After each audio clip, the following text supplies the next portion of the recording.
नमस्कार शेतकरी मित्रांनो, स्वागत आहे आमच्या शेतकरी मित्र 1994 यूट्यूब चॅनल। शेतकरी मित्रांनो, भारत कृषी प्रधान देश म्हणून ओळखला जातो, म्हणून शेतीला खूप महत्त्व आहे।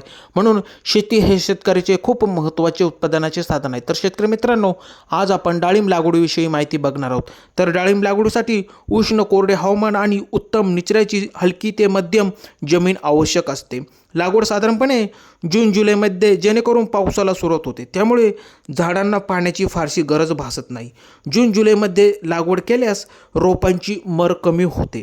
शेतकरी मित्रांनो, तुम्ही बघू शकता या शेतकऱ्याने डाळिंब लागवडीबरोबर झेंडूची पण लागवड केलेली आहे। तुम्ही बघू शकता खूप छान प्रकारे नियोजनबद्ध शेती केलेली आहे। तर शेतकरी मित्रांनो, डाळिंब लागवडीचे अंतर सुमारे 5 बाय 5 मीटर अंतर ठेवावे। या शेतकऱ्याने साधारण 5 बाय 5 मीटर अंतर ठेवलेले आहे, तुम्ही बघू शकता। तर शेतकरी मित्रांनो, आपल्याकडे साधारणपणे आढळणाऱ्या जाती गणेश या जातीच्या बिया मऊ असतात, फळांची चव गोड असते। त्यानंतरची जात आहे भगवा, उत्कृष्ट चव असलेले फळ या जातीचे वैशिष्ट्य आहे। त्यानंतरची जात आहे आरक्ता, या जातीची फळे टपोरी चमकदार आणि गडद लाल रंगाची असतात।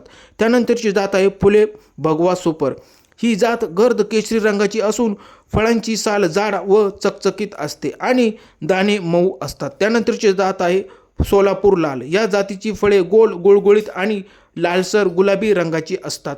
तर शेतकरी मित्रांनो, तुम्हाला दिलेली माहिती कशी वाटली? दिलेली माहिती आवडल्यास लाईक करा, शेअर करा, कमेंट्स करा, सबस्क्राईब करा। धन्यवाद।